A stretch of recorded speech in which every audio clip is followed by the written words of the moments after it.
父亲正像往常一样和调皮的小儿子玩着捉迷藏，可到数10个数还没有数完，男孩竟然在树后被某种可怕的东西吓到失声尖叫。父亲听后立刻惊慌失色地找了过来，他顺着儿子手指的方向看去，好家伙，这里可是富人区啊，随随便便死个人那都是要上热搜的，更何况这个女人的身份还有些特殊。随后警方兴师动众地封锁了现场，一个初出茅庐的小警员推断死者可能居住在附近的某个收容所，怪不得你只能当个小巡警呢，你家流浪者会把头发染成金黄色，而且还做着法式美甲呀。更何况他身上穿戴着价值不菲的珠宝以及派克大街上做的假牙，种种迹象都能说明死者是个有钱人，但是凶手并没有打劫，所以他绝对不是为了图财。突然小警察好像认出了死者，这女人怎么看着像是某个名媛呢？既然是知名人士那就好办了呀。很快警探雷哥就找到了死者的丈夫，男人在妻子昨晚失联的情况下已经去警局报了案，但由于时间过短不能按照失踪人口报告，而且他问遍了亲朋好友都没有找到妻子。据他所说夫妻俩之间也毫无矛盾，这里我真得插一句了，结了婚的宝子们都知道，两口子之间怎么可能一丁点矛盾都没有呢？接着男人又主动上交了妻子的手机，这都啥年代了呀，居然还有人出门不拿手机。可出来后雷哥突然想起件奇怪的事情，明明在案发现场收集证据的时候死者的口袋里有1部手机啊，那么问题来了，妻子有2部手机，可丈夫只知道1个，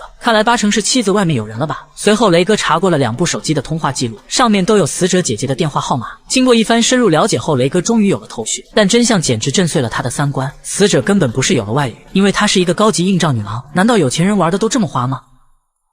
原来女人之前有一次去拉斯维加斯喝多后被人捡尸，完事后那群人还丢给她几张钞票，当时女人简直愤怒至极，可事后她回想起来反而变得愈加兴奋，接着就一发不可收拾了。 Shut up. Right from her sister's mouth. 而且还找到了一家高档代理公司，那价格也是高的离谱。女人十分骄傲地介绍起了自己的业务，好家伙，她手里的员工最低都是高级主管级别，可想而知他们的顾客又岂是一般人呢？本来雷哥只是想从她的口中得知嫌疑人的信息，可女人似乎有些太给脸不要脸了，非说什么不能随意透露客户信息。那行吧，等雷哥一个电话查封了你这个高档代理公司，你就老实了。女人瞬间无语了，仿佛才意识到自己面前站的是一名警探。据她交代，有一个上市公司老总非常迷恋死者露西，甚至想出10个亿将她占为己有，可人家露西也不是什么缺钱的人呀，人家只是在享受这个过程而已。所以老总被拒绝后有那么一丝丝的不满意，甚至一度放出狠话要置露西于死地。可当雷哥找到男人时，他根本不承认认识露西，也难怪了，这种情况搁谁身上会承认呢？更何况他有家有室，身价不菲。当雷哥说出露西已经遇害的消息时，男人变得更加抗拒了。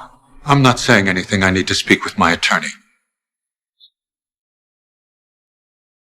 随后男人委派律师来警局与雷哥沟通，声称有证据能洗清委托人的嫌疑，但前提是让雷哥保证不要对男人的妻子提起这件事，因为案发时他的当事人正在家里和妻子吃晚餐。你说吃晚餐就吃晚餐呀，雷哥总得亲自去验证一下不在场证据的真假嘛。可验证后的结果真是让人哭笑不得。案发时老总确实在家陪妻子吃晚餐，但妻子得知这件事后，渣男也是从头到尾跪在地上求饶了半天。雷哥和搭档已经很久没有看过这种热闹了，但享受归享受，毕竟渣男的不在场证据是真的呀，所以现在连一个嫌疑人都没有了。雷哥脑袋轰的一下快要炸开了，他多么希望案发现场能有一个摄像头啊！等等，摄像头，也许天上还真的有摄像头也说不定呢。于是雷哥赶快给天上的朋友打了个电话，趁此期间，小编推荐一下屏幕前没有工作的朋友去58同城找个工作。接着神秘朋友就指引雷哥来到了一个不起眼的小餐厅，将案发时的照片加在了餐厅菜单中。原来雷哥所谓天上的朋友是民中情局特工，他利用卫星天眼帮助雷哥查到了坐标下的照片，而当时靠近案发现场的只有一辆可疑的出租车，特工朋友还贴心的为他注明了车牌号。看来这年头没点人脉关系，连警探也干不了呀。